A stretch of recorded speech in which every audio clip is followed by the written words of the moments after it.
Hai dhaggeeffattoota kabajamtoota YouTube chaanaalee kootii akkam jirtan ani nagaa kooti galata waaqayyoo ta'u baay'een sinirraa badee dhiifama warri haaraan uftanii seenaa like share comment gochuun na jajjabeessuun irraa fatanaadha. Marree ana akkuma na beektan nyaatota biyya arabaa hojjechuu fi faayidaa biqibaasota yookiin kiriiman mataa keenyaaf ta'u hojjechuudhaan kan na beektanii na sirba tokko illee sin affeeruudhaan jechuudha. Seenaa like godhaadha. Har'a kanan dhufee mataa kiyya tokko fadhaa jechuudha. Akkuma argitan kiriimoota garaagaraa kanan yeroo darbe viidiyoo irratti siniif hojjedhee fayyadamuudhaan mataan kun dheeratee jira. Har'a immoo mataa kiyya nan tokko isaa jechuudha.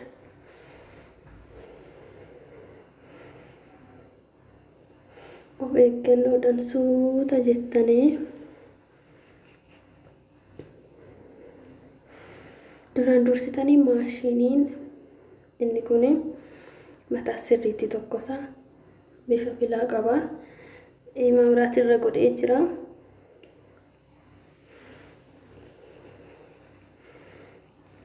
Akkuma argitan bifa bareedaatiin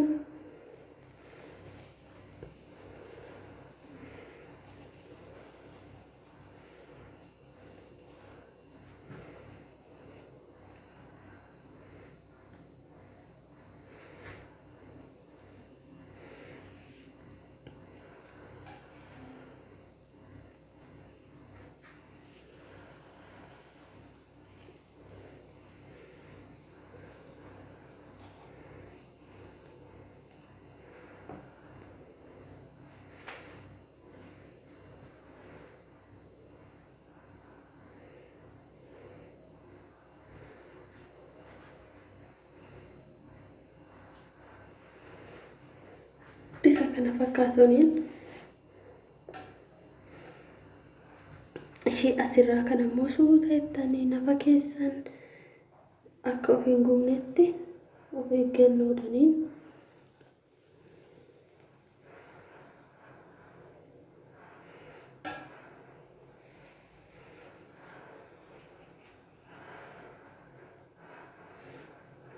ani garuu sirriitti tokko isaan jiru.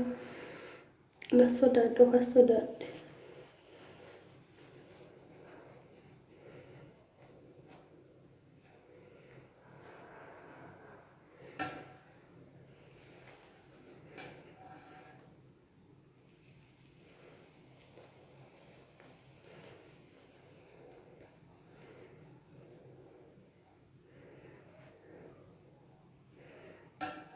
Isa duwwaa yeroo suuta jennee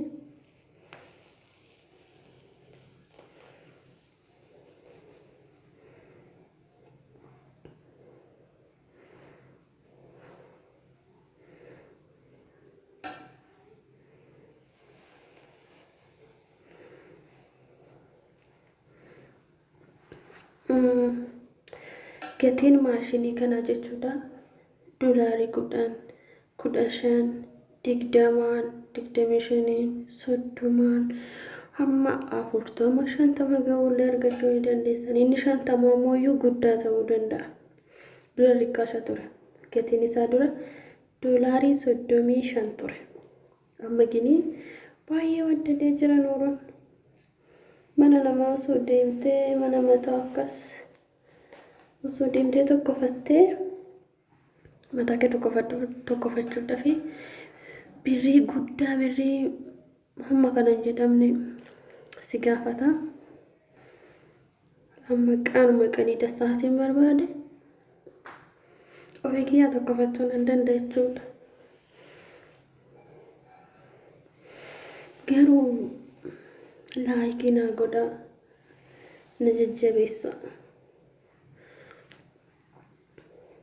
Bifa kana fakkaatuuniin isa gartokkee kana tokkosee dheerinni isaatillee kiriimii tanaan dura hojjedhe san fayyadamaadha. Isa kana fakkaataa jechuudha. Amma garaagarummaa isa kanaafi inni kun garaagarummaa qaba. Inni waliin tura ammallee itti fufa amman isa kana fixutte jechuudha.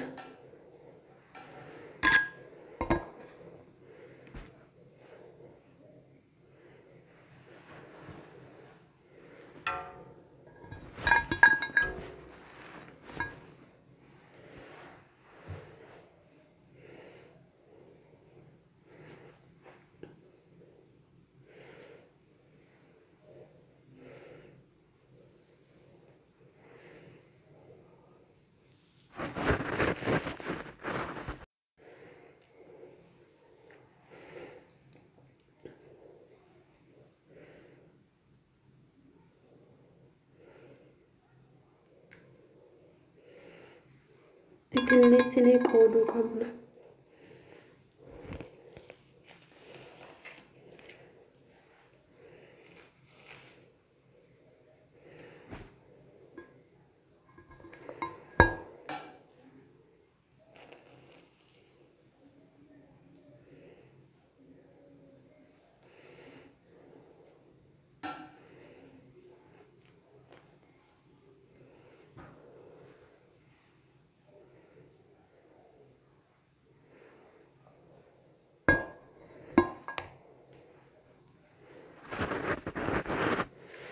Like, share, comment gochuun jajjabeessuun irraanfatinadha.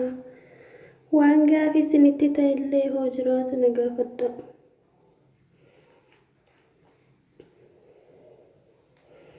Amma mana mataa mana deemee tokko baddu maashina kana bitee sa'aatiin barbaaduun tokko baddee ana faayidaa qaba. Waggaatti fakkeenyaaf waggaatti biyaas yoo baay'ate yeroo 5 oduun tokko fadhee yeroo tokkotti 200 yeroo tokkottis 200 xinneessee jechuudha. Mataa tuksiin immoo 200 ol Itoophiyaa keessatti sa'aatii kana wajjii 200 1,200 ta'a jechuudha.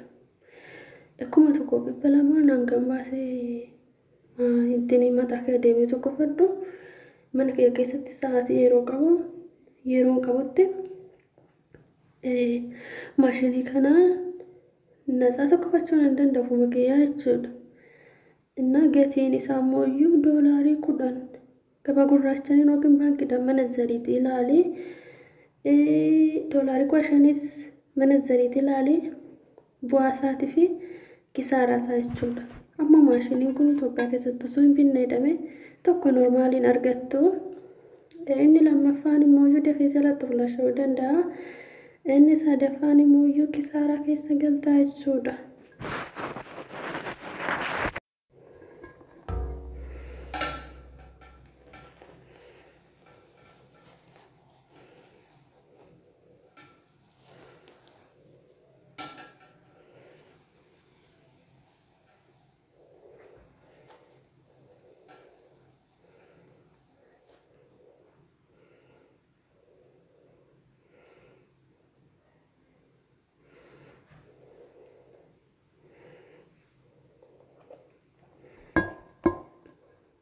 Mataa keenya naa tokkos nu akkaanfallee iddoo akkaanfallee san immoo filleeti. Mee warri isinitti tolee laayikii, sheerii, koomentii na jajjabeessa. Warri isinitti hin tolle immoo hojiin kan kee kunii sirrii miti. Kana fa'aa osoo hojjettee baay'ee bareedaa wixxeetii qabaa naan jedha.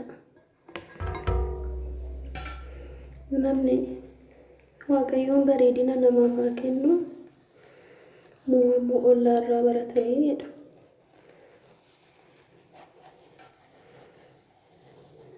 Laaltanii baatan garuu viidiyoo kan koo maal ta'u laayikis na gootan na jajjabeessaa. Eenyuun kadhadhaa viidiyoon kan koo gosin bira yaa qabu. Eenyuun kadhadhaa kan laayikina fayyoo YouTube Shimeemaan beekishaw namoota hedduudha kan hordofaa jiran yuutuubii kanarratti jechuudha. Kan biraa immoo eenyu namoota hedduu abdii yuutuubii fa'aa Iyyaasuu Birraa an hunda keessanii iyyuu sinan hordofaa yeroo hunda warra yuutuubii hojjettan ijoollee Oromoo hunda keessan laayikii isiniifan godhaa sheerii isiniifan godhaa. Gini ana namna jajjabeessuu dhabe maal asin balleesse qo'e ere maaloo na jajjabeessa qaqqaaleewwan kosin malee maalan qaba. yuutuubiin koo dhugaa ergan banee waggaa guuta. Gini hamma yoonatitti sabiskiraayibii 144 qofan qaba. Maal jedhani maqaasa liivii naaf hin banamne. Liivii banamuudhaaf immoo dirqama 1,000 guutuu qaba. Ani immoo 1,000 hin guunne jechuudha.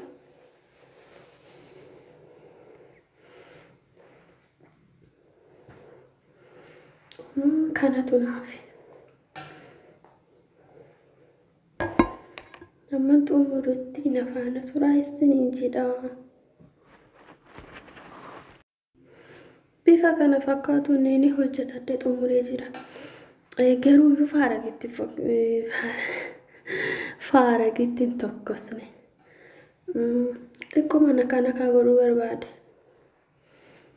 Sababni isaa osoon akkas sargii ምናምን jiraatee sirriitti tokkosa. Garuu amma faaragitti hin tokkosne.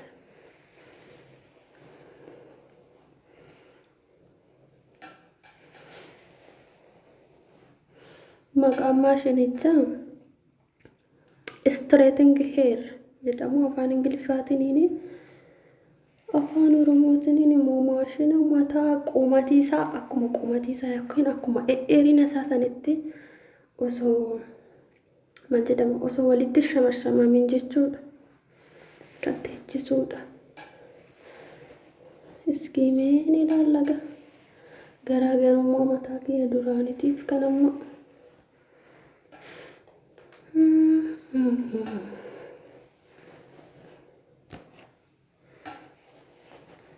garuu akkaataan tokkosichaati.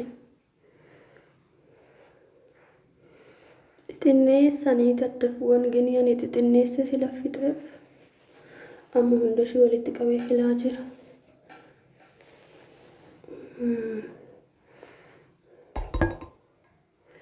Har'aaf nagaa.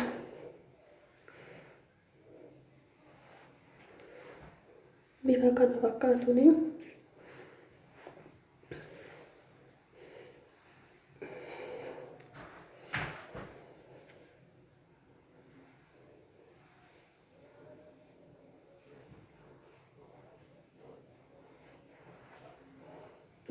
Ini saya jechuudha.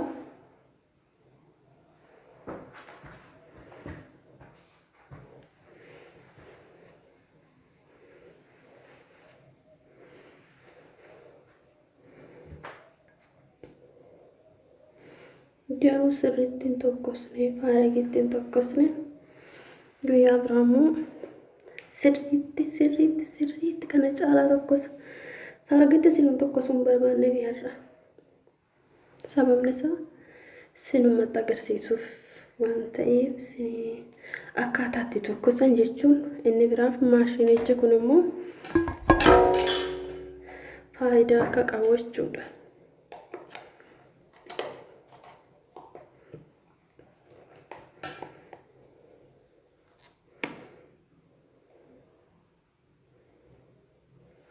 Faayidaa guddaa qaba. Nah guyyaa biraa viidiyoo biraatti nama deebi'ee dhufutti nagannaa turaadha. Like, share, comment gochuun irraa haffatinaadha. Sinan jaaladha, sinan kabaja. Bye bye.